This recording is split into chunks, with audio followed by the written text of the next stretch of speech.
اب اگر ہم اسٹریٹ آف ہارموز کو کلوز کرنے کی امپلیکیشنز پہ بات کریں تو ہم دیکھتے ہیں کہ اس کے جو میجر ایکسپورٹر ہیں اور میجر امپورٹرز ہیں اور پھر اس کا ایفیکٹ کس کے اوپر پڑ سکتا ہے. تو جو میجر ایکسپورٹر ہیں میں نے جیسے ڈسکس کیا کہ اس میں سعودی عربیہ ہے, UAE ہے, ایران ہے, قطر ہے, کویت ہے اور عراق ہے. یہ اس ریجن کے major exporter of oil and energy ہیں. اس کے ساتھ قطر کی اگر ہم بات کریں تو قطر LNG کا میجر ایکسپورٹر ہے اس ریجن میں. اگر ہم میجر امپورٹرز کی اس ریجن میں بات کریں تو چائنا کی 40% آئل ڈیپینڈنس پرشین گلف پہ ہے, یعنی کہ مڈل ایسٹ سے وہ سعودی عربیہ سے, کویت سے, قطر سے, ایران سے وہ آئل پرچیز کرتا ہے. So China's economic growth is totally dependent on its trade. اگر ٹریڈ ہی ڈسرپٹ ہو جاتی ہے, اگر اس کی آئل کی ڈسرپشن ہو جاتی ہے تو چائنا کی اکانومی بھی اس پہ کمپرومائز ہوگی. چائنا کا جو اکنامک گول ہے جو کہ وہ چاہتا ہے کہ میں ورلڈ آرڈر کو چینج کروں اور میں اپنی اکانومی کو گرو کروں,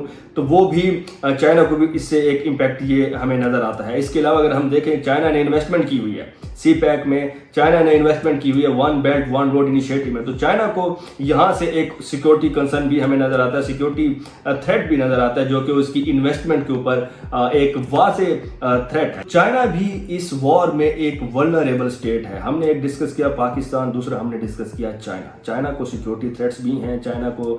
سی پیک کا سیکورٹی تھریٹ بھی ہے اور اکنامک تھریٹ بھی ہے, اور ڈسرپشن آف آئل سے وہاں پہ بھی انفلیشن ہو سکتی ہے اور چائنا کا جو گول ہے وہ کمپرومائز ہو سکتا ہے. اگر ہم اس کو تھوڑا سا براڈر پرسپیکٹو میں دیکھیں اور اگر ہم برکس کی بات کریں, یعنی کہ Brazil, Russia, India, China and South Africa plus اس کی ایکسپینشن کی بات کریں, اور اگر اس میں صرف 3 ممبرس کی بات کروں, UAE, ایران اینڈ سعودی عربیہ, تو یاد رہے کہ جب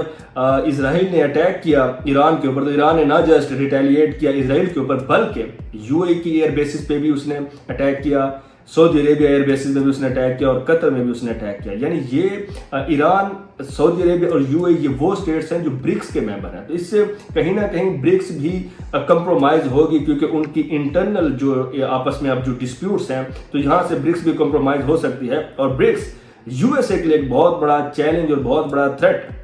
کیونکہ اس میں بھی لارجسٹ اکانومیز ہیں, جیسے 4th لارجسٹ اکانومی انڈیا ہے, 2nd لارجسٹ اکانومی چائنا ہے, 8th لارجسٹ اکانومی رشیا ہے. تو یہاں سے بھی برکس جو ہے جس نے NDB بنایا, نیو ڈیولپمنٹ بینک بنائی, اس کے علاوہ IMF کو کاؤنٹر کرنے کے لیے, اس کے علاوہ ڈالر کو یوان سے ریپلیس کرنے کی اسٹرگل ہے برکس میں, اور برکس میں ایک 44% آف دا گلوبل ورلڈ جو GDP ہے وہ بھی ہمیں نظر آتی ہے. تو برکس ایک تھریٹ ہے USA کے لیے, ٹرمپ کے لیے, اور ٹرمپ کی ہم نے ٹویٹس بھی دیکھی جس میں انہوں نے جسٹیفائی کیا کہ yes it is a threat to United States of America. تو برکس بھی کمپرومائز